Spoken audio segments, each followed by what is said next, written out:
In an age of lawlessness and despair, the empire of man lay in ruins, torn asunder by civil war, and racked by famine and plague.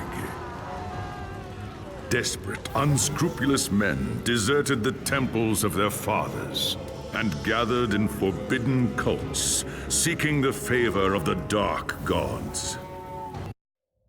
As a young dwarf in the great city of Karazakarak, you were taught the legends of your ancestors. Ever since, you have longed for the day when you could win fame and glory of your own and restore the luster of your much-diminished clan.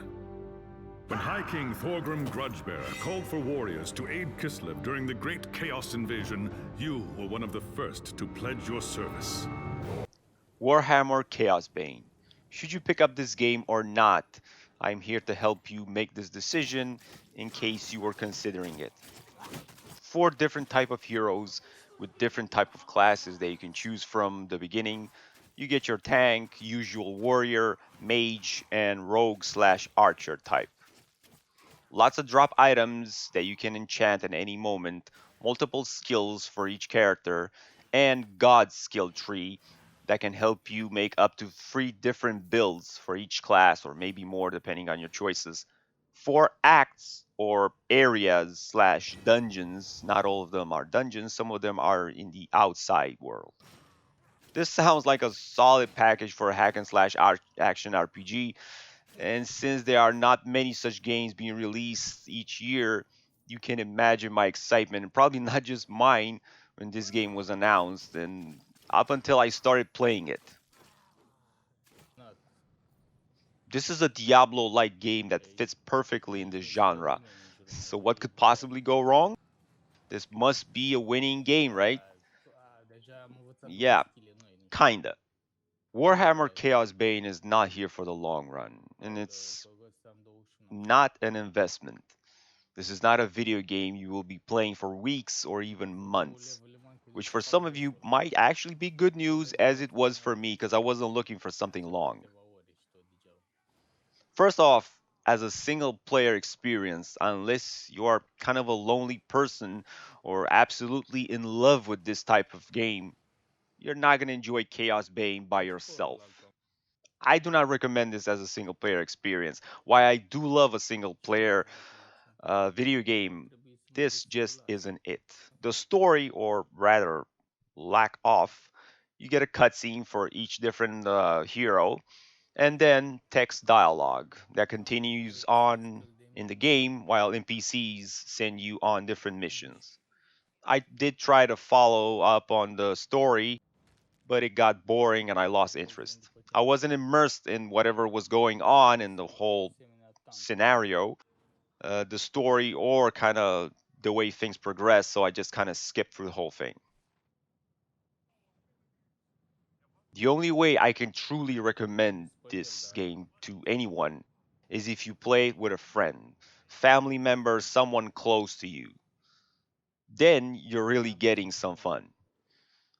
You can eat, drink, just chill with your co-op buddy while you hack and slash dungeons, areas, and boss fights, trying on different classes and different builds. Only then this has potential, and it's definitely worth it. Sure, you can match up with some random person online, that is, if you can find anyone online. Good luck with that. The server is kind of empty. And speaking of the skills and classes, like I said, you can choose from 4 different heroes. Using the God skill tree, which is something that you learn at level 10, I think, not sure, doesn't matter. You can change those skills at any time and you can change the build entirely. This is a very unique aspect to the skills based kind of system that you use here. While you level up, you're going to get multiple skills, and your hero can only hold a max points on him per dungeon. I don't know if that kind of makes sense. Example, out of max, let's say 50 points, you can equip your hero with 5 different skills, each worth 10 points.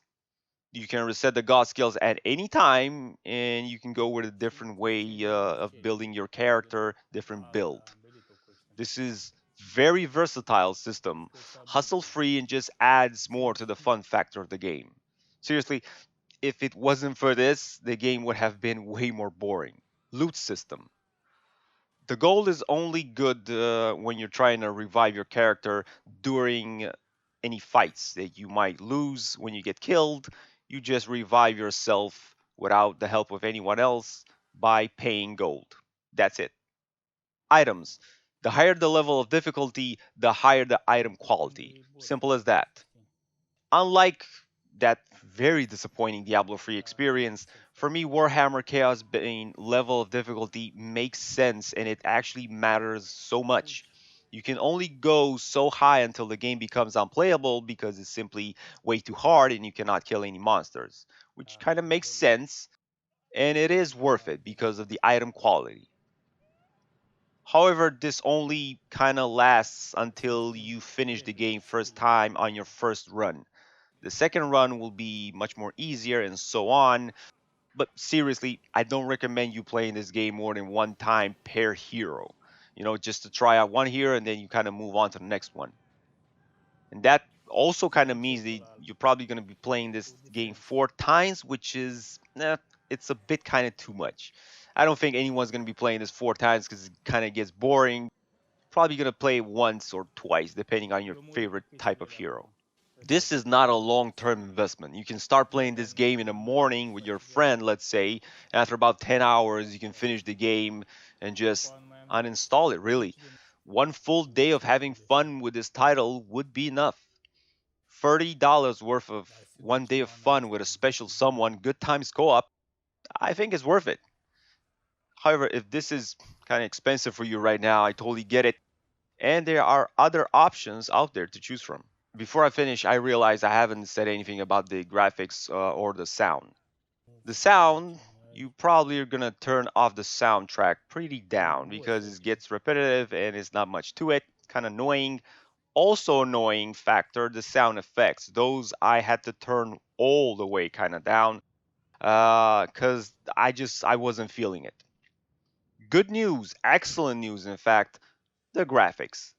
You can play this game on probably almost anything.